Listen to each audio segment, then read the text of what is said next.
There we are. All right, we are officially live. Apparently, my phone wants me to go horizontally, so we will go from here, guys. Welcome to the Robin Hood. Took me a second here to get connected, so hopefully we retain Wi-Fi. But we're just walking the grounds here at the Robin Hood Village Resort. We're definitely back in Seattle because that sky is without color, completely gray. Right now, just checking the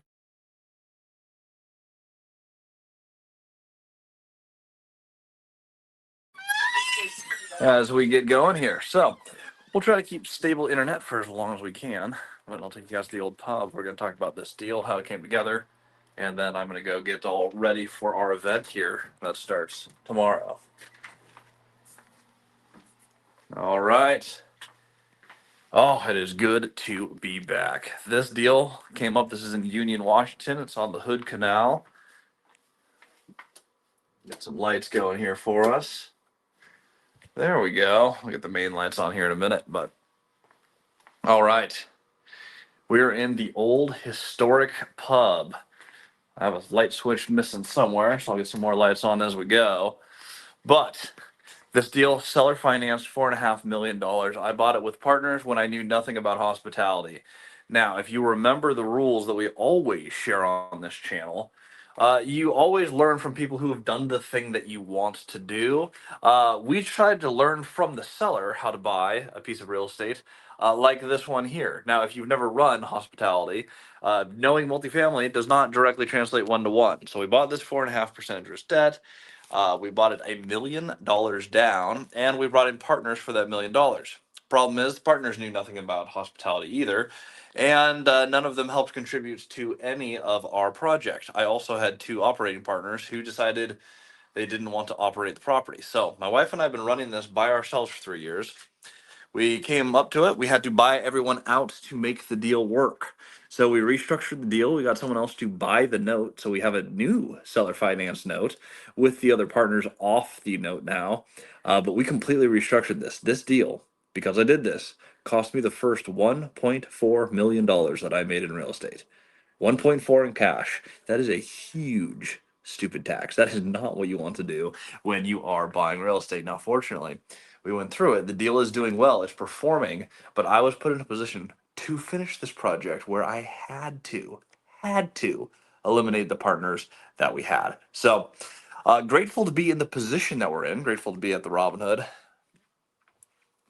I'm out here. I apparently don't have internet too well because we're remote enough. If I go away from this location here, I have to hook up to my other internet. So you guys will be inside the pub and the Robin Hood suite here for today. But the negotiation for this was really interesting. So this was actually passed to Michael Zuber. The old owners were a fan of his YouTube channel. So they passed to Michael Zuber. He passed it to Dion McNeely. Dion then went on to pass this to Cody and me. He's like, hey, this is way too active of a project. So when we came in and evaluated the deal, cash flow looked amazing, but we didn't know a thing about running a hospitality deal.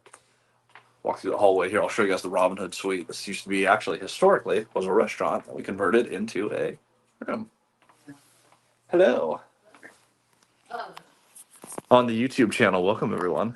Danny's. We'll be hosting our event in here, so we'll be converting this room back into event space here over the next day, preparing for our event. But you have this one of one, absolutely awesome resort. We have our little river up there. Salmon just finished their run up through it. But you have this one of one unique place, and we decided to buy it with that team of people who really didn't know anything about running a resort. So we had to figure out Airbnb integrations. We had to figure out VRBO, Expedia. We had to figure out how to market it, Google advertising, staffing, which we cycled through 100% of our staff. Our staff now is awesome. The original staff, not so much. So we had just issue after issue after issue here. Without partners, we now get to do what we really wanted to do originally with the resort. So I'll try to see if we can't get stable internet outside of the pub. If not, I'll post a full YouTube video of what we're doing here on the project.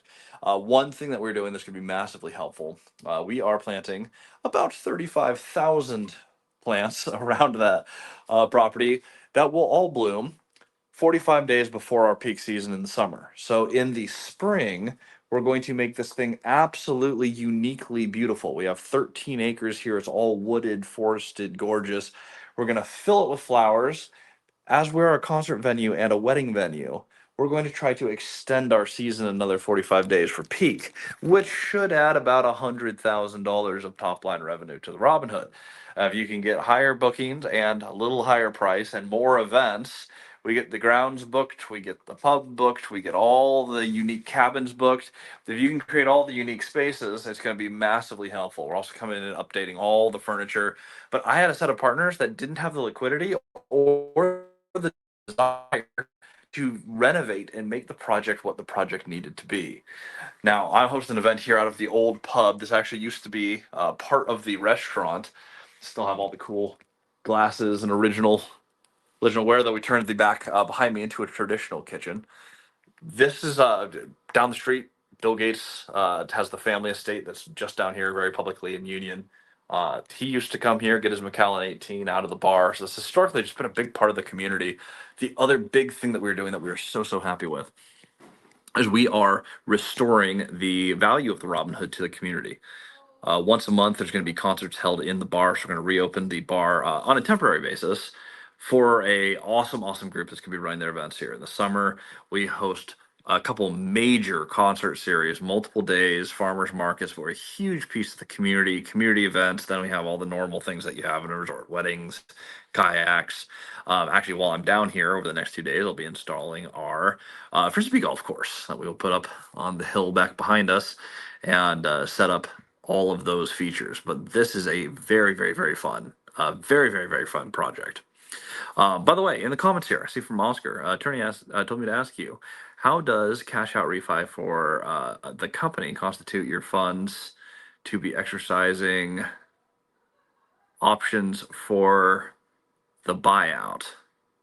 Looks like there's some typos in here, but the way that I'm understanding the question here, so a cash out refi goes to your LLC. The LLC you then can negotiate who gets which distribution. So if I'm doing a project, so very common structure.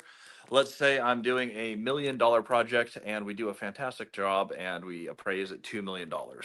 We get a loan for 75% loan to value, so we get a new loan for $1.5 million. We bought it for ease of math. Let's just say that we bought it 10% down. So that means we owe 900. We can pull out a new loan at 1.5 million. I can pull $600,000. Now, if you're a partner in this deal and we agree that, hey, on refinance, your buyout, your takeout is a fixed amount, I can then say, okay, so let's say that they put in the 100,000. I will double your money. I'll give you a 2.5x on your money for this amazing deal.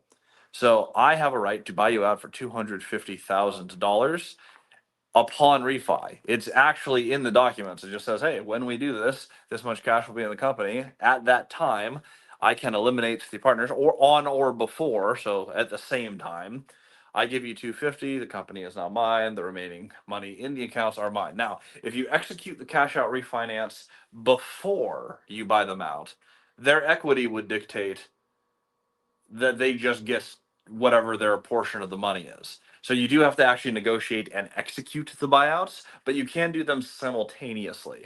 So I always put that in my contract that, hey, out of the proceeds of the cash out refinance, once they receive this amount of money, this counts as executing our option. It's pretty easy to put together in contract. It's a pretty common structure. Even in syndication, or you'll see it in a common in joint ventures, syndication, both 506C and 506B. When you're doing a recapitalization or a debt restructure, doing buyouts at the same time is a very common way to execute. Usually you're going to do it as some sort of liquidity event for the LLC. So in that case, that's how that works. That's also how I did that on the 38plex. We came in, we did the cash out refinance, we pulled hundreds of thousands of dollars, about $750,000 out of the building, and used 600 of that to buy out the investors at their promised return. Well, at their option value. Technically, can't promise an option. That would make it non-optional.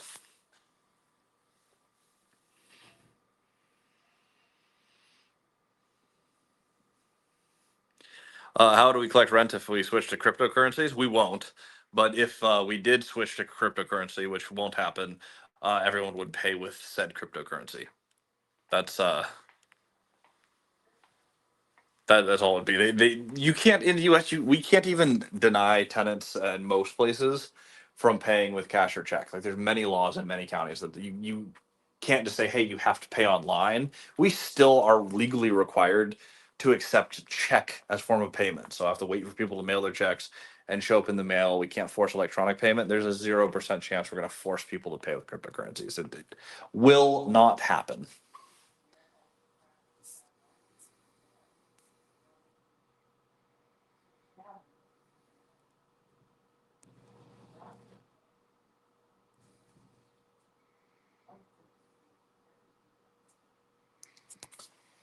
But yeah. Oh, and by the way, to be more clear on this, since it was specifically a lawyer who asked on the cash out refi, it is in the verbiage. You put it in your use of funds, so you actually put that as your target. Another way, if you wanted to write a buyout option, is you and if you really came down to it and you're like, oh well, I don't, you can't find a lawyer who knows how to draft it, you can exercise your option prior to the cash out refinance, but like a few days before, so you can get transactional lending if you needed to. If you were going to, in our previous example, uh, be pulling $600,000 out of a property that has a million one in equity, and you have an option to buy them out for $250,000, you can of course just borrow $250,000, buy them out, finalize your cash out refinance days later, and you would have also exercised your option the same way. It costs you a little bit more, but of course, the fees to borrow 250 to execute your contract the way you want to is not a bad way to do it. But the cleanest way to do it is to put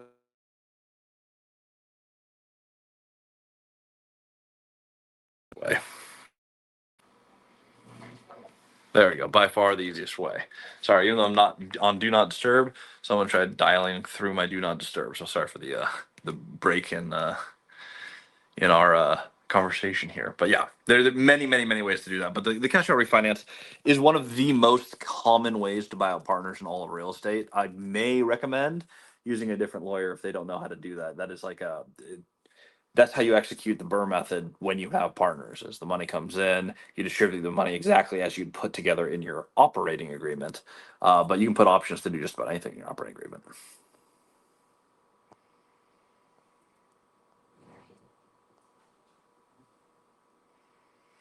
By the way, I'll keep answering any questions in the chat. If you guys have more questions, feel free to ask away. Continuing the vision of the Robinhood. We are already up about 60% since I bought out my partners, which is incredible. We're doing really, really well. Strongest winter we've ever had. Going into the summer or the spring season, we're going to plant all those flowers, and yes, they are deer resistant.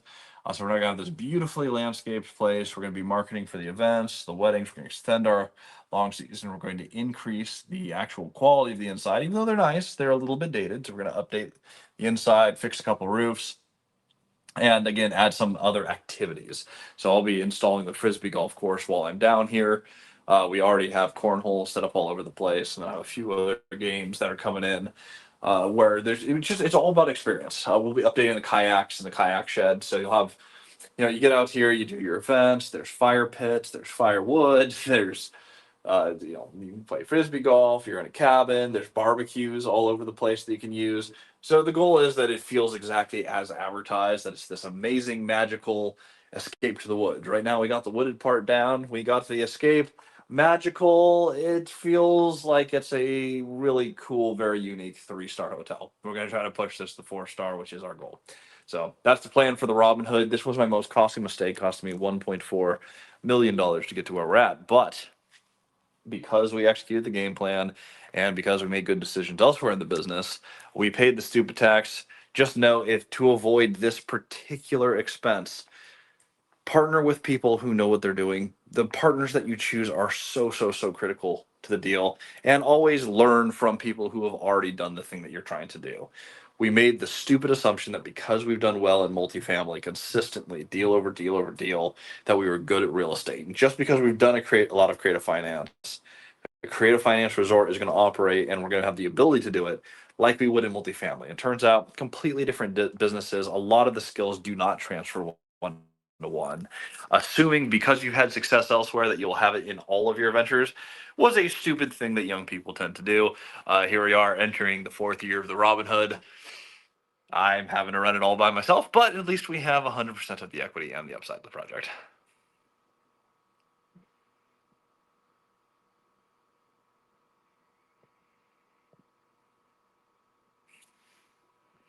Oh, and Oscar looks like he just closed a deal. Congratulations. Oscar's on many of our lives, and this is good to see this happen. And many deals do fall apart near the end. I close in 2 weeks or less on Anson Park 1 and 2, the 144 unit in Abilene, Texas. We're right there on the finish line.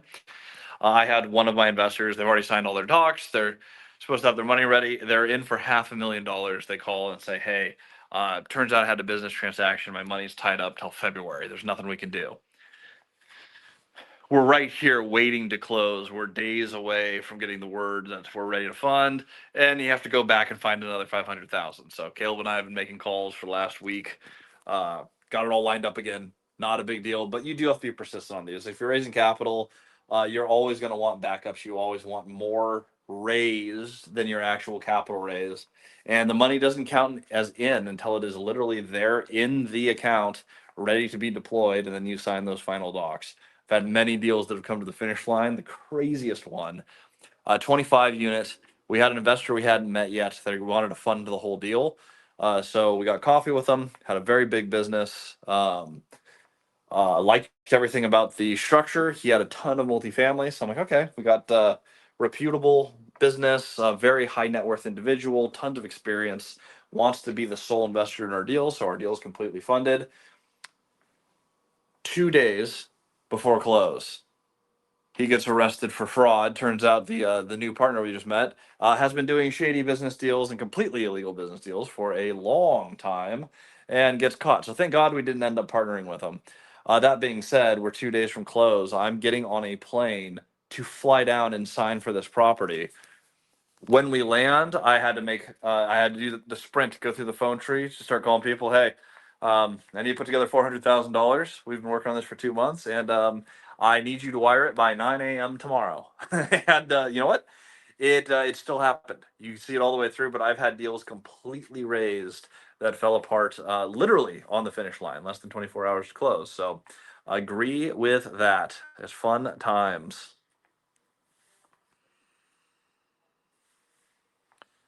If we have no other questions, welcome to the Robin Hood. Welcome to my highest stupid tax, and hopefully, now today we owe a little less than $3 million on this building. Hopefully, we get this thing all the way through its project and we hit our target $6 million valuation, which I think is very possible, and we are tracking for very, very smoothly before we finished all of our projects. So I will keep you guys updated on the journey. You guys will see a lot more of me here on social media at Robinhood, because we'll be doing a ton of fun here the next few days. But thank you for joining YouTube Live. We'll see you all on the next episode.